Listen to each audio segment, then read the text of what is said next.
Alors, à proprement parler, il y a deux réponses possibles. La première, c'est qu'il n'y a pas de fake news,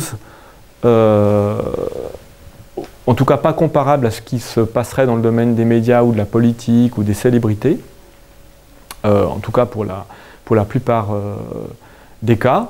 Je dirais, donc si on essaie de définir les fake news, on a d'un côté peut-être des choses qui sont des canulars, on a des choses qui sont probablement des tentatives de générer du clic, par exemple, d'un côté. Puis de l'autre côté, on a la calomnie ou éventuellement les fausses informations qui peuvent être invalidées avec du fact-checking. Alors, pour les premières catégories qui sont le canular et, disons, simplement le fait de faire sourire, on n'a pas ce genre de choses en science, à ma connaissance.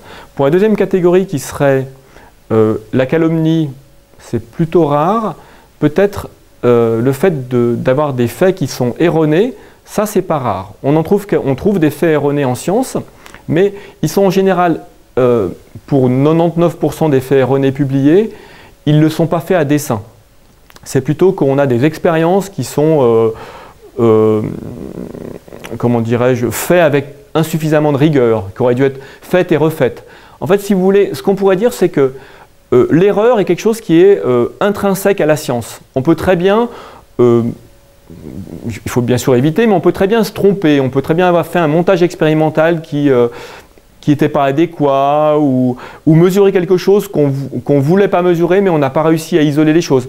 Et donc, éventuellement, on s'en rendra compte après coup, par exemple parce que nos confrères referont les expériences, mais ce n'est pas à proprement parler une fake news parce que c'est marginalement fait à dessein. Il y a quelques occasions, il y a des cas documentés où en fait les erreurs ont été faites à dessein. Par exemple pour avoir un article spectaculaire, hein, ça peut arriver quelquefois, ou éventuellement pour des raisons de conflit d'intérêt. On voit quelquefois des publications qui soutiennent une affirmation et qui ont été, disons, financées par des groupements d'intérêt économiques ou autres. Ça, on peut le voir. C'est quelque chose qui est probablement, c'est peut-être cet aspect-là qui est le plus proche de en quelque sorte, d'une certaine catégorie de fake news. Et ça, c'est des choses qu'on observe, qu'on essaie de documenter. C'est pas toujours facile, voilà. Je crois que c'est comme ça qu'on pourrait répondre à cet aspect-là. L'autre peut-être composante qu'on pourrait avoir qui s'apparente à de la fake news, c'est le fait que la science évolue dans un contexte socio-économique qui fait qu'elle est influencée. C'est-à-dire que les grands programmes de financement de la recherche sont des programmes qui sont décidés par des politiques. Hein. On va décider par exemple que les maladies du cerveau sont une priorité. Alors tout à coup, on va avoir beaucoup d'argent avec les maladies du cerveau, sur les maladies du cerveau.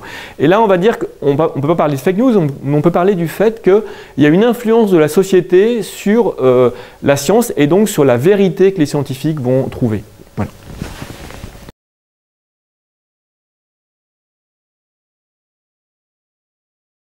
Alors, je dirais que ce que j'ai essayé de dire à propos des fake news, encore une fois, donc il y a au moins deux grandes catégories de fake news. Pour ce qui est de la calomnie ou de la mauvaise information, ce qu'il faut retenir, c'est que il faut faire la même chose que ce qu'on a toujours fait jusqu'à maintenant, c'est-à-dire des procédures légales pour lutter contre la calomnie et du contrôle des faits, hein, du fact-checking, pour la partie fausse information, affirmation erronée, etc. Ça, c'est la partie classique. Et puis pour l'autre partie qui consiste à donner plutôt des news qui sont spectaculaires mais sans conséquences, vous voyez, qui sont pas vraiment, qui sont pas forcément du domaine justement de la correction factuelle. Hein. Et bien là, en fait, on ferait mieux plutôt que de les dénoncer, on ferait mieux de les valoriser du point de vue de critères esthétiques. Ah tiens, est-ce qu'elles sont spectaculaires, est-ce qu'elles sont osées, est-ce qu'elles sont, je ne sais pas, grandioses, etc. Et ce serait plutôt ce genre de catégorie qui serait intéressante parce que de toute façon, les gens, sur les réseaux sociaux, en tout cas, on se rend compte qu'ils ont une certaine attraction vis-à-vis de ces informations-là. Et donc, il n'est pas question de les bloquer, c'est sans objet. En revanche, on pourrait avoir des marqueurs en disant vraiment spectaculaire, plein d'esprit, etc., etc. Voilà, plutôt des marqueurs qu'on pourrait qualifier d'ironiques en quelque sorte. Voilà.